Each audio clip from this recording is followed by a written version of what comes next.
Jā. Labdien, labvakar, labrīt. Labdien. Man sauc Viktors Klačkovskis, es esmu basketbola kluba prezidents. Un mēs esam šogad sakarā ar mūsu 20 gadu jubileju esam uzsākuši tādu podcastu sēriju ar cilvēkiem, kas bija pie kluba dibināšanas, pie kluba attīstības. Un es gribēju teikt, ka šodien mums ir izcils viesis, Raimonds Patmalnieks, kas būtībā stāvēja, es gribētu teikt, pie paša šūpuļa. Es nevaru izteikties. Labdien, vēlreiz prieks, ka uzaicinājāt.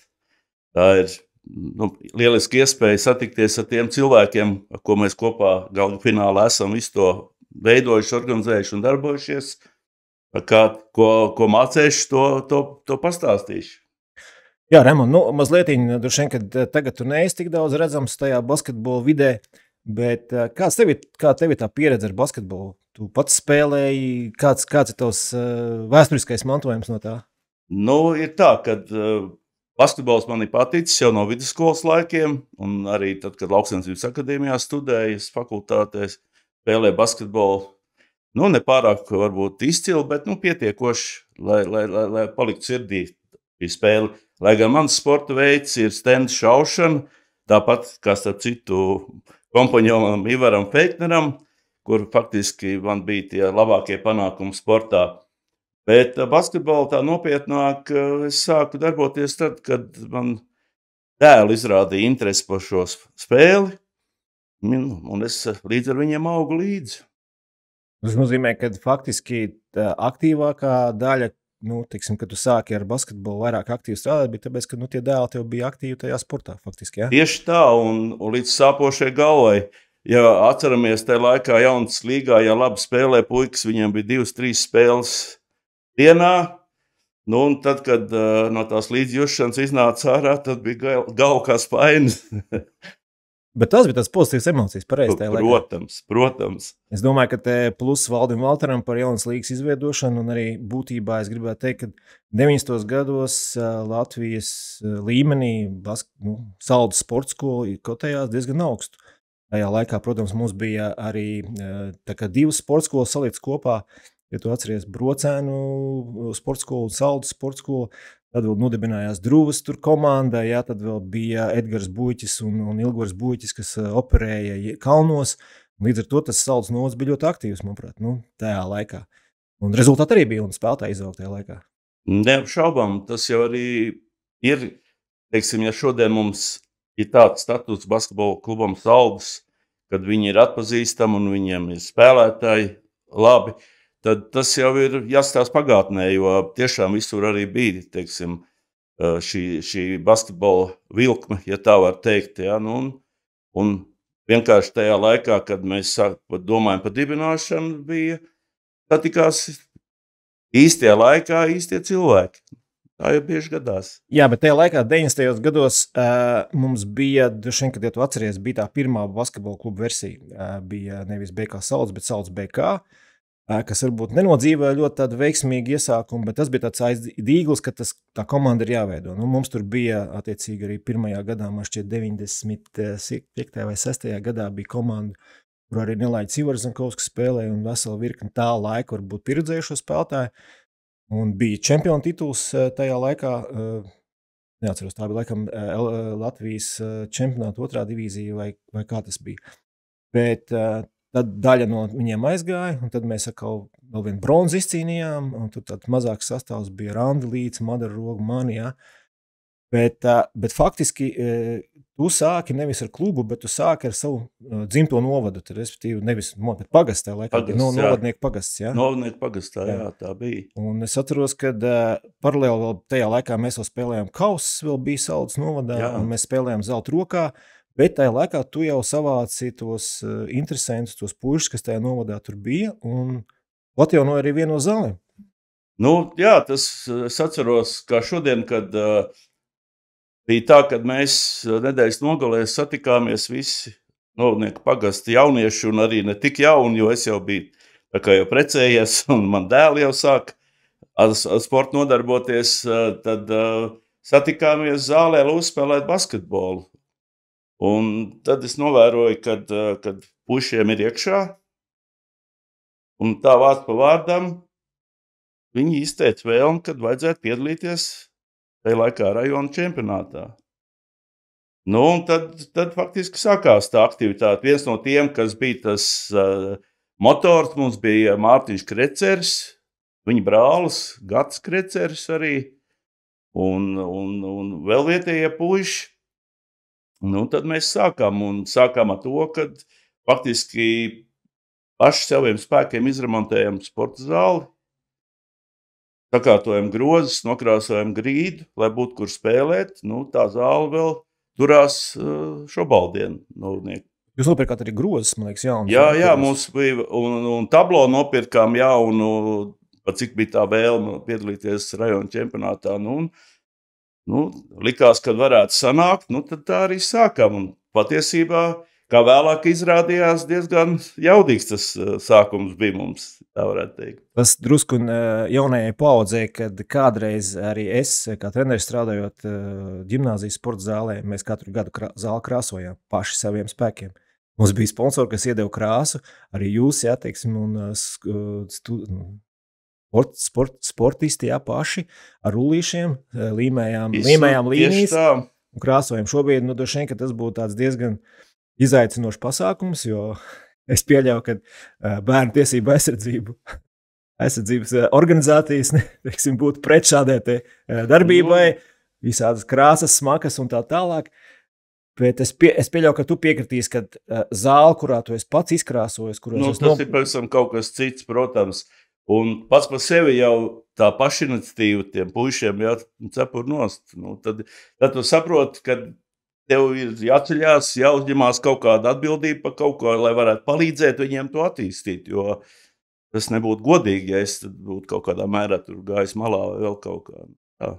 Bet tu būtībā tā kā uzņēmies tādu menedžeru lomu, jā, neoficiāli, bet tā sanāca. Tā sanāca, un es pats arī spēlēju, tur ar puikām skrēju, jā, cik es tur varēju, bet jā, nu, varēja redzēt, ka tur viss notiekās, jā, nu, Tā mēs pamazām pieteicām rajona čempionātam, un tad jau mēs bijām tādi jau pamazām veidojamies par nopietniem pretiniekiem kausam, tāpat bročiem tur un sporta skolai.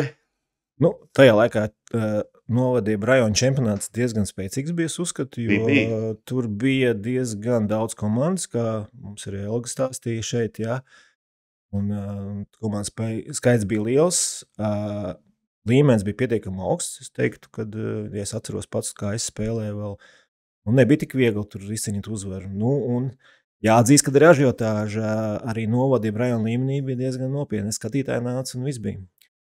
Bet arī novadnieku komanda pēc tam rajona čempionāts, bet pēc tam arī man šķiet, kad jūs spēlējat kaut kāds pāris gadus arī zelta rokā, cik es atceros, vai tas bija kaut kāds čempionāts? Nē, cik es atceros, bija tā, kad vienkārši daži spēlētāji, tā skaitā Juri, kausus paņēma. Es atceros, ka viņš pie kausas kādu brīdi. Jo mēs likām jaunos klāt. Jā, jaunos likāt. Atkāpā atgādināšu, kad arī kausa komanda ņēma jaunos spēlētājus. Tā skaitā arī Jāni Blūmu, jā, teiksim, kā jauno spēlētāju. Man šķiet, viņam, kad 16, 17 gadi bija, kad mēs jau viņu ielikām pie mums sastāvā un kad viņam atzīmējās.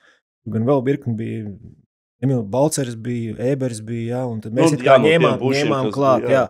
Un tā bija arī, nu, tā laika varbūt man institīva, kad jāliek tie jaunie klāt, lai viņi apostu to gaisu. Nu, šeit, kad šis bija tas stāsts, kad mēs ielikām klāt. Un jāsaka tā, ka tas, nu, teiksim, iedod ārkārtīgi lielu motivāciju tam jaunajam, kad viņš tiek paņemts jau pie, nu, vīriem, kas ir meistarīgi un kas spēlē augstākā līmenī. Tas ir diezgan jau tādas... Zinām, pieredze. Pieredze, protams. Jā, cits ātrums, cits līmenis, cits spēkspēle, un tas jau dod to iespēju.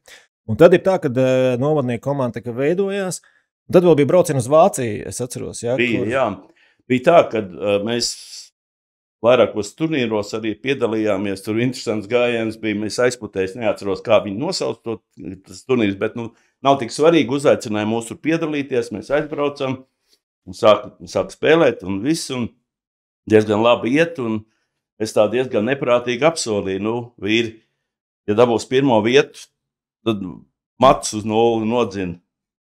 Un tā arī bija, dabūjām kausu, un tad pie manas mājās dārzā Kreters Mārtiņš un mašīnīti uztaisīja basu galvu.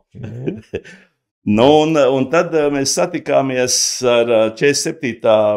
vidusskolā sieviešu komanda, tur viņiem bija, meitiņu komanda, respektīvi, ja pareizi atceros, Krūmiņš varēja būt tas treneris. Un viņš teica, jūs tā diezgan tādā ātra un kustīga komanda, vai negribat braukt uz Vāciju uz turnīru, uz lieldienu turnīru. Un atsūtīja man, apmainījāmies kontaktiem, atsūtīja ielūgumu man, tas, kas viņam arī bija, un attiecīgi gāja pie pagastu vadības, pagastu vadība šo lietu akceptēja, dabūja viss sponsors, viss, un tad mēs braucām. Tas bija pirmais gads, mēs vairākas reizes aizbraucām. Tur vēl piedalījās, ja atceries, bija tāds Vītols kādreiz. Inārts Vītols. Jā, Inārts, jā. Un Arvils Pūts vēl bija līdzi. Viņš satraumējās gan, viņam nesanāca. Tad mēs tur tā diezgan cītīgi mačojāmies. Un tai otrā reizē, tad jau tu arī bija. Es, man liekas, ka 2 reizes. Jā, tev abas, tad tu esi abas bijis. 2 reizes bija, jā. Jā, turnīrs interesants, lieldienu turnīrs, tas formāts tāds uz tām 3-4 dienām bija gulēšana skolā. Jā. Asketiski. Jā, bet zin kā, visiem ir vienādi nosacījumi, jā, un tas turnīrs ir tāds lieldienu turnīriņš. Mums, kad baigi nepaveicās, man liekas, ka mums tur kaut kāds pāris spēles, nevar teikt patiesi šiem neko, bet tā interesanti mums tur satiesāja. Tā nianses bija tāda, viņiem bija viena vācu komanda, tur vietējā, kurā bija šitas sponsors. Un tā bija televīzijas spēle. Tā televīzijas spēlē mēs aizgājām ļoti tā smuki priekšā, mums tā spēle gāja no rokas. Un tad bija tā, kad faktiski vairs tā īsti mums neļauj spēlēt. Jā, diezgan fiziski es atceros, kā jo bija tāds mazs nianses, kad pēc tam mēs kaut kādā citā zarā tur tikām, atceries, kaut kādā citā zālē tur bija, un pienāca tas treneris, viņš, ne tiesnesis, kas tiesāja, viņš pienāca un teica sorry. To es nezināju.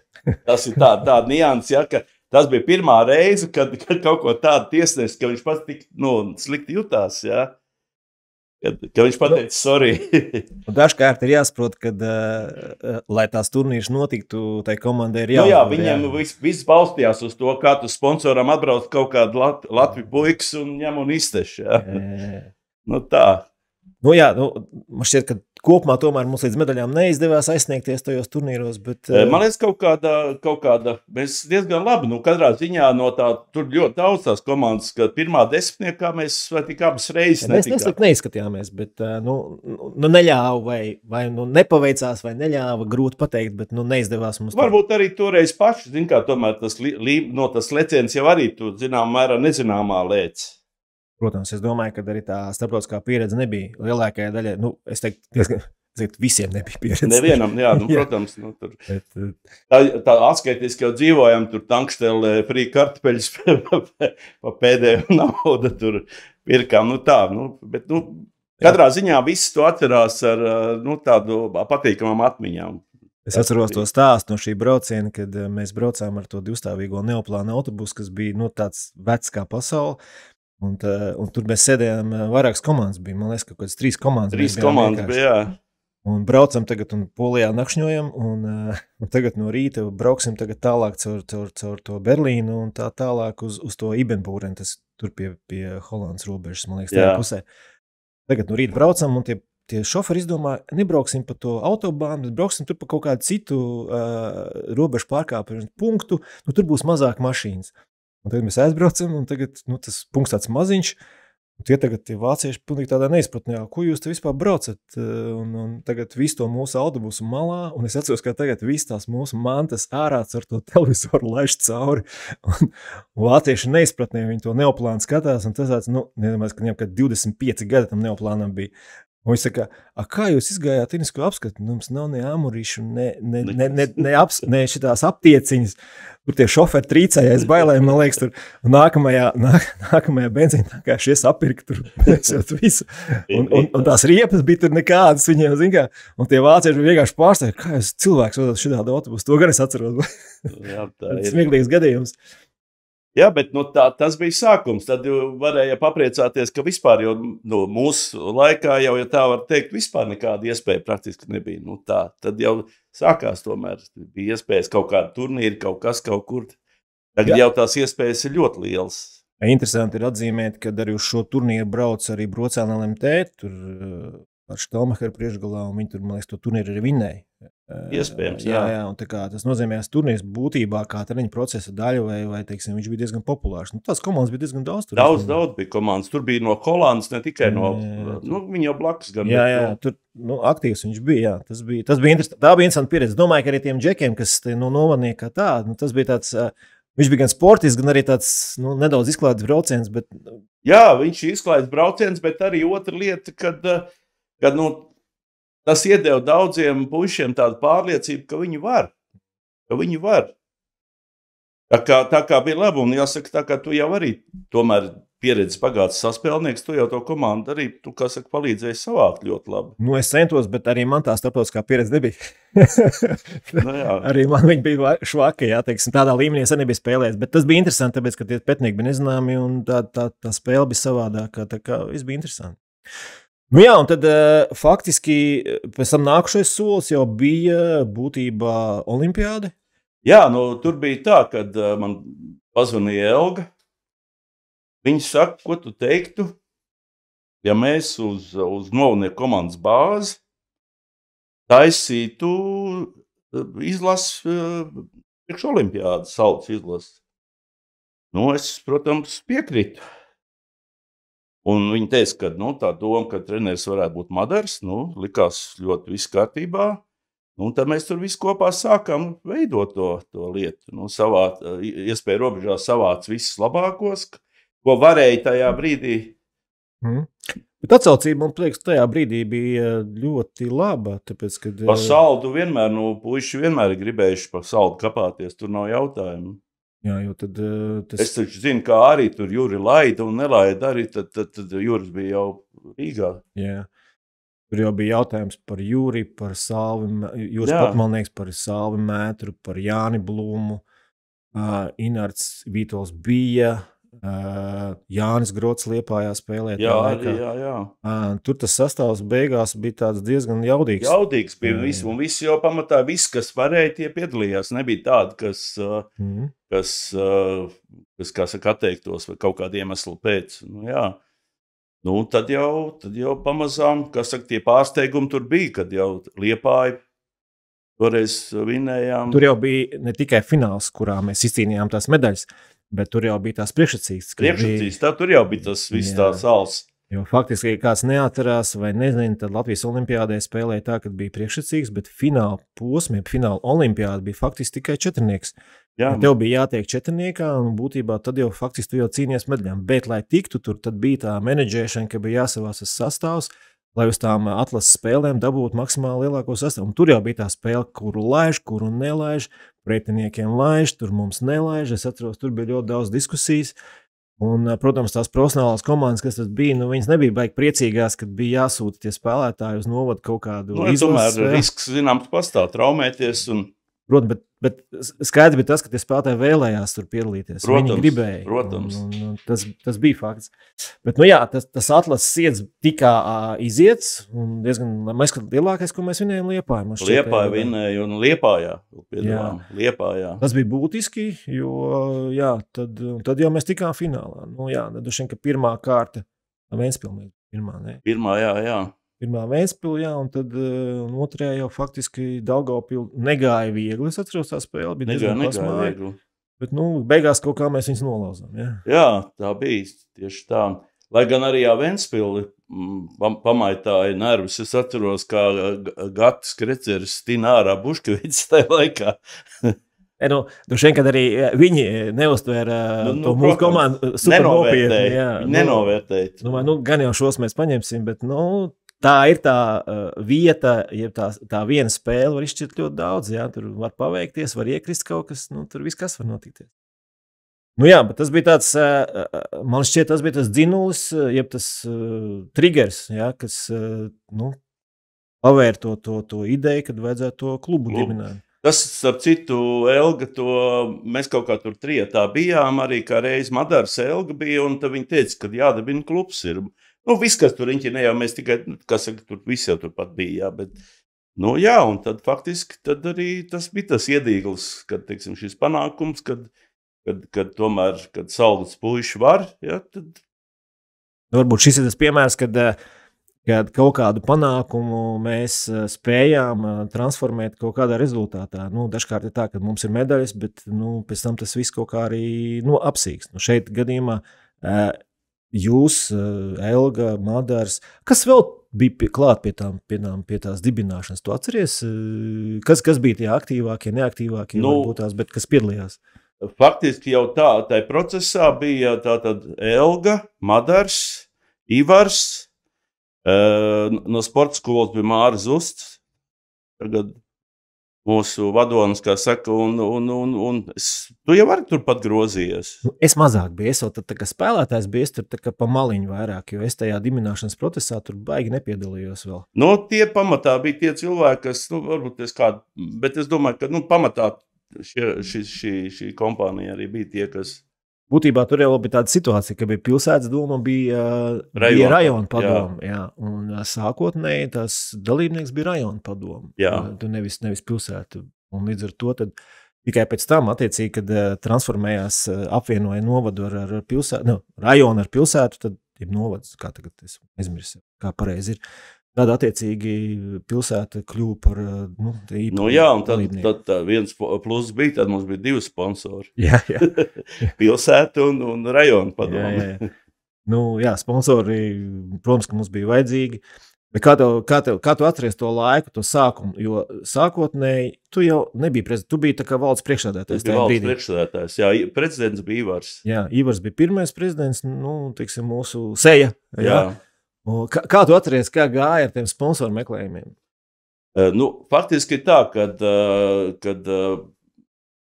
mums bija savā ziņā diezgan labi sadalīts, teiksim, tās lomas, jā, un faktiski ar šo sponsoru meklēšanu vairāk Ivars nodarbojās. Es vairāk, teiksim, menedžēju, organizēju tās tīri praktiskās lietas, jā, kur, ko, kā.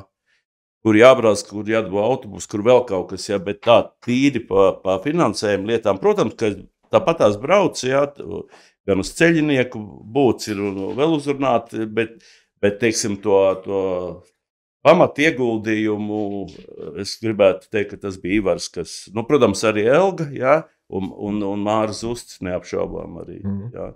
Jo viņš arī bija ieinteresēts, ņemot vērā, ka sporta skolas audzēkņi, kas, ka viņiem bija iespēja piedalīties jau, kā saka, labākajiem kvalitatīvi jau augstākā līmenī, tad, tas viss kopā tad finālā deva rezultātu.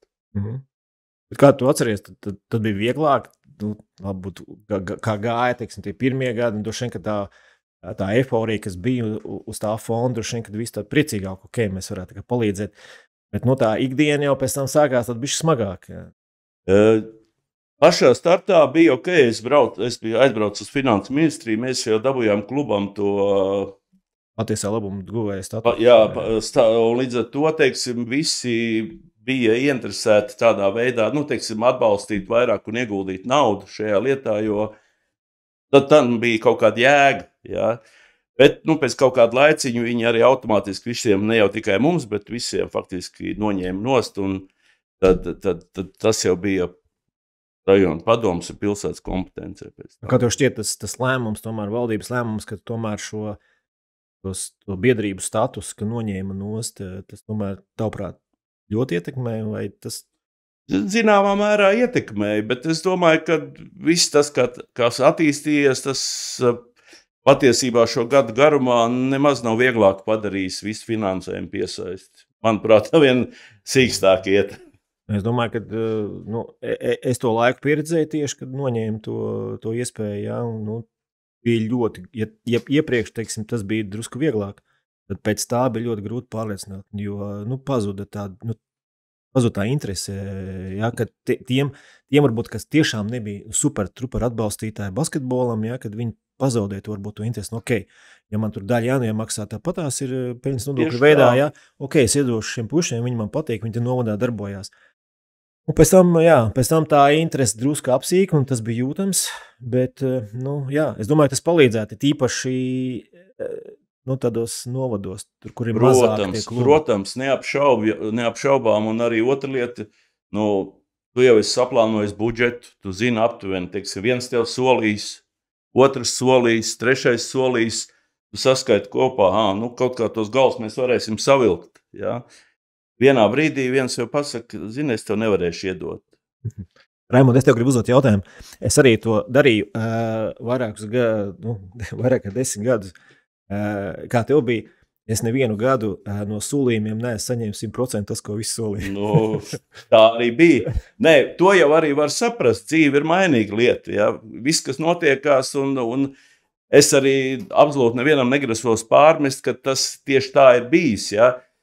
Bet no otras puses atkal tā, kad tas faktiski būtu kaut kādā veidā jārisina tomēr valstiskā līmenī. Ja tev tā sporta skola ir, un ja viens no top sporta veidiem, piemēram, ir basketbols vai kāds cits sporta veids, ja, tad, lai nodrošinātu to piramīdu, par ko mēs kādreiz runājām, tad būtu svarīgi valsts līmenī piesaistīt finansējumu, lai tie labākie sportisti no tās sporta skolas var startēt pirmā kārtā amatieru komandā, un nākošā jau ir pusprofesionāla vai profesionāla komanda.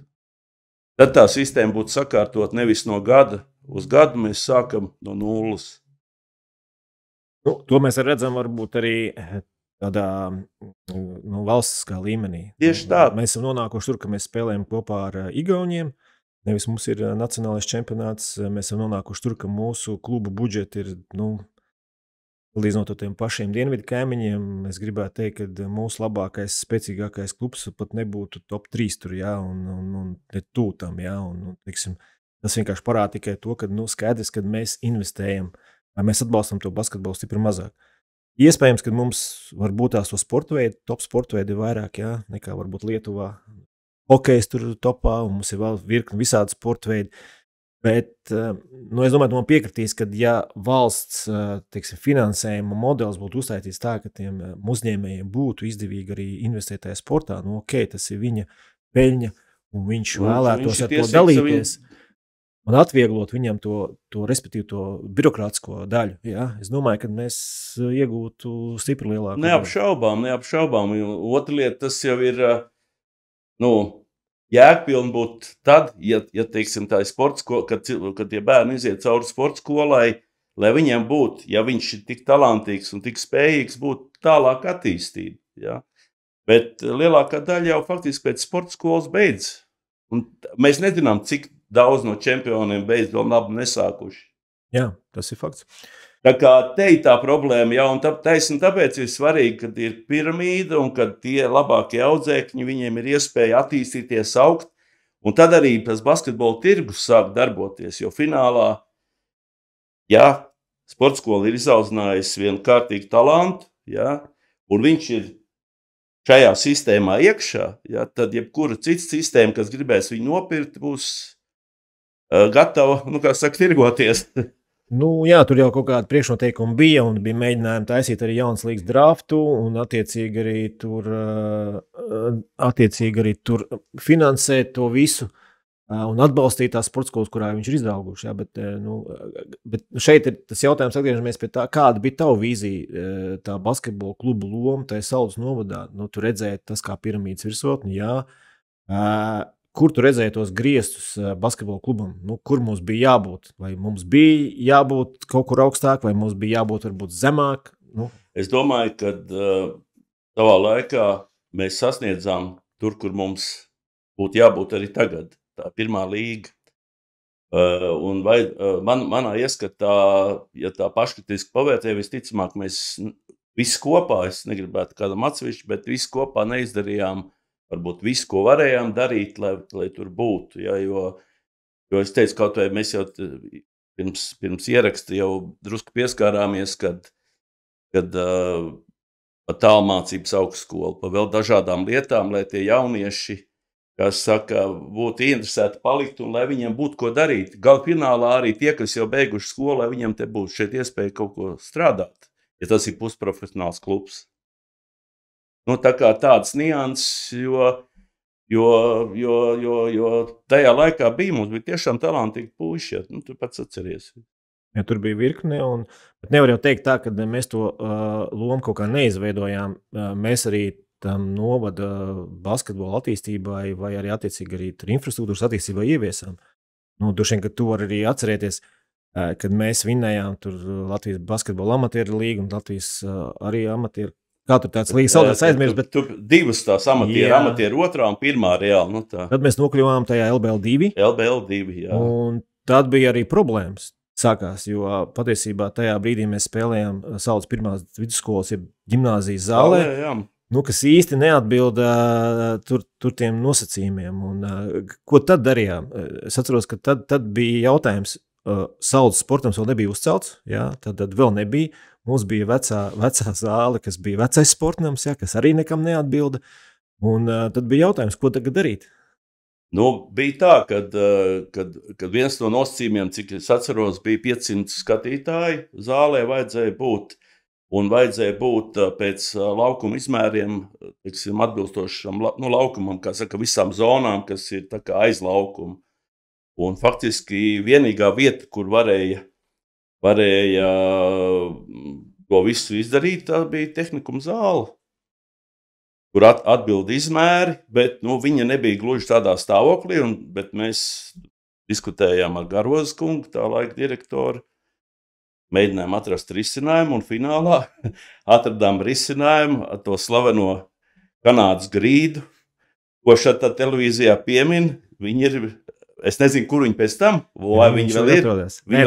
Atgādināšu, ka tā ir 1992. gada Toronto pasaules čempionāta grīdu, kur savā laikā Valds Valters atveda uz Rīgu un kur izmantoja sporta pils, klājumam.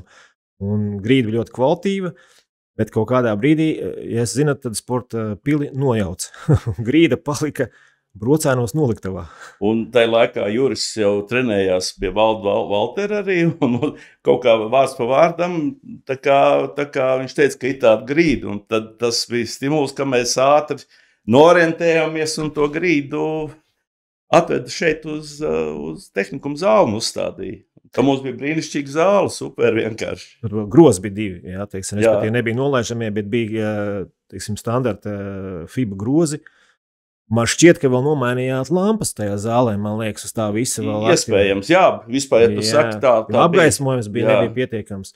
Līdz ar to arī uz šās te vilkums fona faktiski mēs atjaunojām vēl vienu zāli, ne tikai novadījām, bet arī šo zāli. Jo tajā laikā runājām, sapratām, kad sporta teiksim, centrs šobrīd, viņš tad taisni cēlās, bet viņi nesolīja gatavu vēl. Man liekas, ka mēs nospēlējām vienu gadu vai... Vienu stabili, ja nevar pat vairāk. Jā. Bet šobrīd es zinu to, ka zāle ir izremontēta un šī grīda ir pieslīpēta un joprojām viņa tur tiek izmantota. Tā kā principiāli viņa ir atgūsi trešo elpu, jā. Un joprojām ir Saules novadā, jā, un zāle ir pietiekami kvalitīvi izremontēta, un es teiktu, ka infrastruktūra ziņā tad mēs esam kaut kādu devumu devuši, jā, arī šajā laika posmā. Jā, kā saka, paldies visiem, kas tajā laikā kaut kā visu mēs tur tā saliktām pa plautiņu. Protams, tā visa fona, es domāju, ka arī sportnams tika uzbūvēts, es nezinu, vai tieši no tā, bet man šķiet, ka no tādas olimpiādas uzvaras tur pirmās un tad otrā olimpiāda, es domāju, tā visa fona mēs, teiksim, Tas viss process, ja tas projekts gāja uz priekšu daudz vieglāk, bija vieglāk pamatot, kāpēc mums ir vajadzīgi tāds komplekss. Šobrīd mums viņš ir un... Jā, katrā ziņā ļoti daudz var panākt, ja cilvēks grib.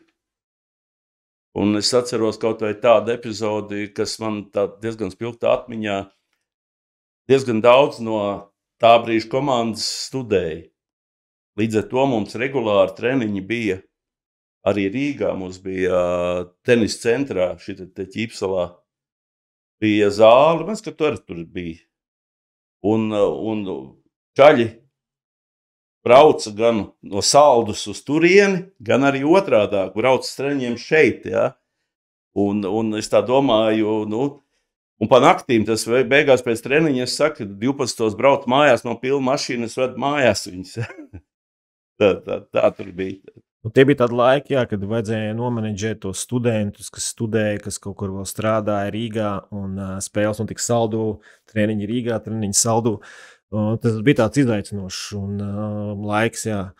Bet tur jāsaka arī gods un slava Madaram, jo Madars, viņš ir tādā ziņā izcils motivators, jā. Tos džekus paņemt, jā, teiksim, panākt, tad, kad jūt, kad sāk laisties spārnu uz leju, jā, tad viņš varēja tādā ziņā. Es uzskatu, ka ļoti, ļoti liels ar viņu nopelns. Jā, un tad kaut kādā brīdī tad tu izdomāji tomēr, ka to savu lomu esi veicis, un tad pagāja bišķi malā. Kā tas bija tur? Kāpēc tas notikās? Ir tā, ka vienkārši, kā lai pasaka, tas ir aptuveni gan jau, kad tev bija līdzīgs izjūtas. Kad vienā brīdī tu jūti, ka tu vairāk tā īpaši neko nevari dot, ja, un darboties tukšgaitā visticamāk nav pareizi. Un tad, jo man dēli bija izauguši, un līdz ar to, teiksim, tas motivators, kāpēc es varbūt gribēju vairāk, tu gribējies, lai viņiem ar kaut kā tā sportiskā dzīve tur attīstās. Visi, katrs savā līmenī sev apliecinājām, tad es sapratu, kad jānāk jauniem, un viens brīnišķīgs kandidāts bija. Man tur tā dabiski, es tur beidzu spēlēt aktīvāk, jā, un tad attiecīgi man uzreiz pieslēdz tajam postenim. Bet būtībā man jau tā motivācija bija līdzīga, jā, nekas jau savādāks nebija. Bet, jā, ko tu tagad darbojies? Dotajā brīdī es esmu oficiāls pensionārs.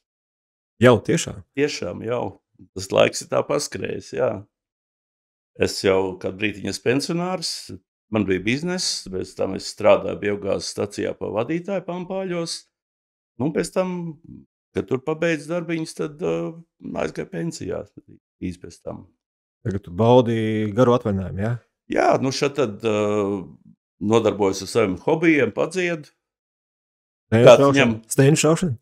Nē, medības. Medības, bet steinu šaušana vairs ne, tas ir.